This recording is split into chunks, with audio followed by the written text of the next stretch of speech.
exigido. Um outro ponto diz respeito aos desafios para fazer com que esses cenários aconteçam, né? Não lembro, acho que foi o secretário aqui do Ministério da Agricultura, do MAPA, que falou sobre a questão de aspectos regulatórios em nosso país. Esse é um ponto que nós temos que pensar seriamente. Os setores ligados ao agro, hoje nós temos um verdadeiro cipoal de marcos regulatórios que orbitam em torno da nossa agricultura. Você tem uma lei de biossegurança, você tem uma lei de proteção de cultivares, você tem uma lei de propriedade industrial, você tem os marcos regulatórios referentes a registro de semente, você tem a lei de acesso ao patrimônio genético, assim, só para citar algumas. Nossa, o tempo já voou.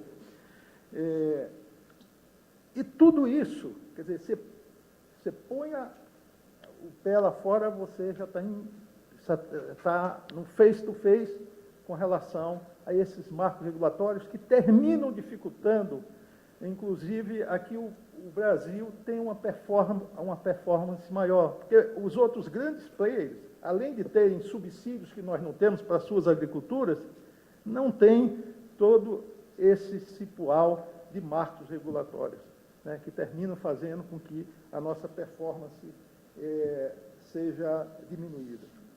Outra questão diz respeito à importância que o Brasil tem hoje como um grande produtor mundial de carnes, né? A nossa pecuária, que infelizmente tem sido muito injustamente demonizada, ela hoje, cada vez mais, ela está se tornando sustentável. Hoje ela responde por menos de 4% da emissão de gases de efeito estufa, né? A Embrapa está apostando fortemente num programa chamado Integração Lavoura, Pecuária, Floresta, onde nós temos grandes parceiros. Aliás, a questão da parceria, para nós, é fundamental. Hoje, só para dar uma ideia para os senhores, cerca de 50% das nossas patentes, elas são em cotitularidade, ou seja, são por meio de parcerias, onde nós praticamos a inovação aberta, né? Porque a inovação não acontece dentro dos laboratórios ou dos campos experimentais da Embrapa, ela só acontece quando ela é adotada no campo, né? Transferida pelo extensionista e adotada por quem dela quer fazer uso. Então, essas questões, elas sim, são da mais alta importância. Hoje, voltando à questão da carne, hoje nós já temos, dentro do sistema de integração lavoura, pecuária, floresta, cerca de 11,5 milhões de hectares cultivados no Brasil, dos quais cerca de 45% estão aqui na região do Brasil Central. Então, essa é uma questão extremamente importante, onde a pecuária está crescendo sem a necessidade de desmatamento de novas áreas e, mais, estamos mostrando para o mundo que é possível se produzir uma carne com baixa emissão de gases de efeito estufa e já estamos implantando o conceito de carne carbono neutro, para que possamos abrir as portas do mercado internacional para a carne brasileira e, com isso, gerando emprego e renda para o nosso país. Esse é um ponto que eu assim, gostaria de destacar e... Deixa eu ver o que mais aqui, que eu tinha anotado aqui na minha cola. Dentro de tudo isso que nós estamos falando, a sustentabilidade, ela é móvel, é um conceito em motilidade constante, cada vez mais valorizada no mundo inteiro, e se nós queremos construir um futuro onde o Brasil terá um espaço reservado, um espaço de destaque, nós vamos ter que apostar firmemente em cima dessas questões, né? Questões de sustentabilidade, de respeito ao meio ambiente, né, e, principalmente, à inclusão produtiva. Muito obrigado. Obrigada, Vitor, pelas suas colocações. Finalmente, eu gostaria de chamar o representante da FAO, da Organização das Nações Unidas aqui para o Brasil, o senhor Alan Bojanic.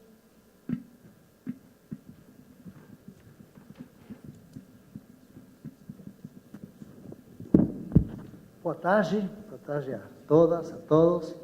Desculpem aí a demora, estava chegando de São Paulo num outro evento, não deu para chegar na hora que estava acordada, não?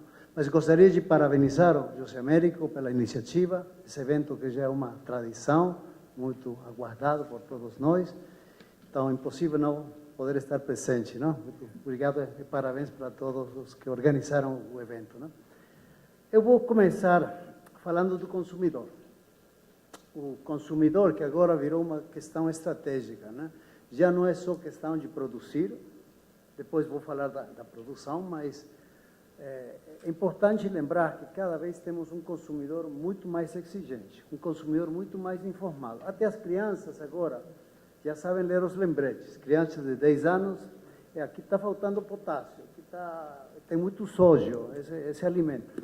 Então, para justamente pensar nos grandes desafios, temos que repensar a estrutura produtiva, pensando nas novas demandas, o que se chama New Food Trends, as novas tendências do mercado em termos das exigências do consumidor. Um consumidor muito mais informado, um consumidor consciente, um consumidor que vai mudar os padrões de produção. Então, as questões ambientais são chave, as questões de sustentabilidade. Agora, esse é um consumidor, não só no Brasil, mas fora, não? Que cada vez vai demandando mais que o produto seja produzido de maneira sustentável. Então, o tema da sustentabilidade começa, vamos dizer, pelas exigências do mundo de hoje, não?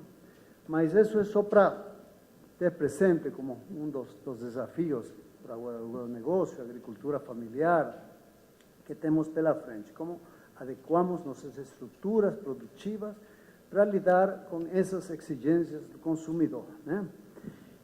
O desafio 2050 é nosso grande tema, é um tema que sempre estamos falando disso, e vamos continuar falando, porque é o grande desafio da humanidade, que é produzir para mais de 2 bilhões de pessoas a mais da que temos hoje, não? Hoje estamos com 7,2 bilhões de habitantes no mundo, mas o mundo de 2050 vai ser de 9,3, 9,5, cada vez as estimativas vão subindo enquanto que vai ser a população no ano 2050, e, portanto, eu vou dar alguns dos números. A FAO calcula que, no mínimo, vamos precisar 60%, 70% a mais produzir do que temos hoje. Hoje, a produção só de grãos, vou falar de grãos, é de 2,5 bilhões de toneladas. 60 a mais é quase 1,5 bilhões de toneladas a mais, que, na verdade, é muita coisa. Estamos falando de uma quantidade enorme de grãos, não? Soja, milho, arroz, trigo, que precisa ser produzido. E a FAO tem uma grande expectativa na produção do Brasil. Está se falando que, no mínimo, nós esperaríamos que o Brasil desse 1,5 bilhões de toneladas. O Brasil produz 210 milhões, não é? Então, precisamos produzir, no mínimo, 60%, 40% a mais do que temos hoje. Vou ser mais claro. A FAO está esperando do Brasil que do 1,5 milhões de toneladas que se precisa, bilhões de toneladas que se precisa produzir a mais, no mínimo o Brasil produza 40% disso aí. Então, estamos falando de uns 500 milhões de toneladas, que é mais do dobro da produção atual. Essa que é a expectativa que temos no Brasil, porque as condições da agricultura tropical, as condições de poder produzir 3 colheitas por ano, as condições de temperatura, as condições dos solos, as terras disponíveis que o Brasil tem. São muitas, então é por isso que a FAO tem tanta expectativa na produção do Brasil, não? A FAO, junto com a OECD, apresentamos um estudo o ano passado, onde as projeções para a agricultura brasileira era que o Brasil, nos próximos 5 ou 7 anos, vire o maior exportador mundial de alimentos. Já saiu de ser um grande importador de alimentos, passou para ser um primeiro exportador em muitos temas, não? Carnes, soja e outros. Mas agora a ideia é poder fazer que, em termos de volume total de exportações, o Brasil, nos próximos 7 anos, consiga produzir e virar o principal exportador de alimentos, no mínimo em termos de volume. Em termos de valor, é uma outra questão, né? Mas também, esse é outro grande desafio da agricultura brasileira, como podemos agregar mais valor, não? Como que podemos processar mais produtos agropecuários para poder ter uma maior inserção no mundo global, no comércio internacional de alimentos, não? O problema é que os recursos, como muito bem foi sinalizado pelo Pablo, né? É que temos menos água, solos degradados, problemas de biodiversidade, desmatamentos, não? Então, para conseguir esse grande desafio dos números que coloquei, sem dúvida, temos que fazer uma agricultura sustentável nos padrões que foram bem sinalizados pelo projeto, ou pelo programa Good Growth. Então, a questão é onde que podemos conseguir essas práticas. O Brasil já tem desenvolvido há muito tempo plantio direto, lavoura, pecuária e floresta, uma grande contribuição da Embrapa, que já tem, acho que 1 milhão de hectares, que estão 11 milhões de hectares sendo produzidos com esse sistema. Temos muitos sistemas agroecológicos que estão funcionando. Então, as práticas estão lá. Eu acho que o tema agora é como podemos massificar o uso dessas grandes práticas para fazer da agricultura brasileira um modelo global, que já está sendo um modelo, mas a questão da massificação para que todo mundo, todo produtor possa seguir padrões de sustentabilidade. Então, mas a sustentabilidade dentro dos padrões dos Objetivos de Desenvolvimento Sustentável das Nações Unidas não é só um conceito, tem a ver com práticas, mas também tem a ver com políticas corretas, políticas alimentares, políticas de segurança alimentar. Então, como que vamos articulando políticas de produção, tecnologias, políticas sociais, políticas econômicas? Nosso grande desafio agora é sair da recessão econômica, não? E tenho certeza que o país vai conseguir sair logo da recessão econômica e ir se encaminhando nesse grande novo modelo da produção sustentável, da agricultura sustentável. Então, para isso precisamos de muita articulação política, de muita articulação entre políticas sociais, econômicas e produtivas, não? Então, a tecnologia é fundamental, temos a tecnologia, estamos desenvolvendo boas práticas, somos modelo nesse sentido, mas a questão é que esse grande modelo também seja exportável, não? África, o grande continente deficitário em alimentos, é um grande continente deficitário, mais da metade da comida da África, dos grãos, são importados, não? Mas nós só temos que ver a África como um grande mercado para os produtos brasileiros, que vai ser e vai ser ainda mais.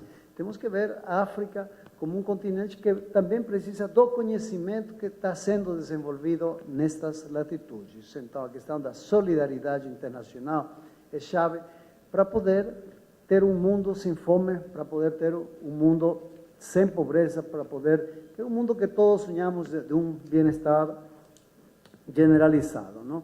Então, essa questão da contribuição do Brasil com outros países em termos de exportar conhecimento, em termos de exportar essas boas práticas, também tem que estar dentro dessa equação dos desafios do presente, do desafio da produção sustentável, do desafio de ter um consumidor satisfeito, dentro do desafio de ter essa articulação de políticas. Então, não falei de dois temas que eu gostaria de ter falado, que é a questão das mudanças climáticas, mas acho que todos somos cientes do grande desafio de ter uma agricultura adaptativa, uma agricultura de carbono neutral, pecuária, agricultura carbono neutral.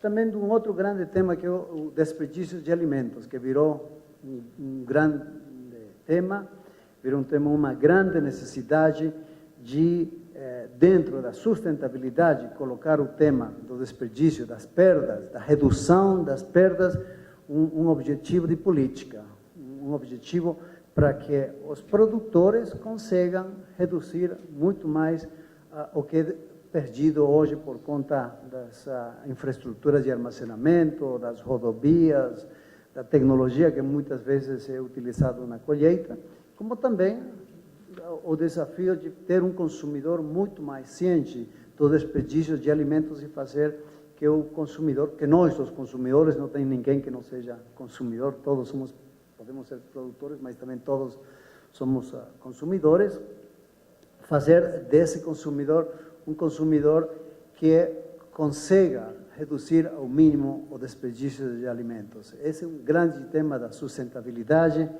portanto, eu agradeço o convite, eu acho que são algumas das ideias, e também acho que deixei muito claro as expectativas que a FAO tem a respeito do Brasil em relação à contribuição para a produção de alimentos e para a segurança alimentar global. Muito obrigado. Nós queremos convidar também para que integre o painel para acompanharmos o último momento, que serão os questionamentos. José Américo da Silva, presidente do IUMA. Bárbara.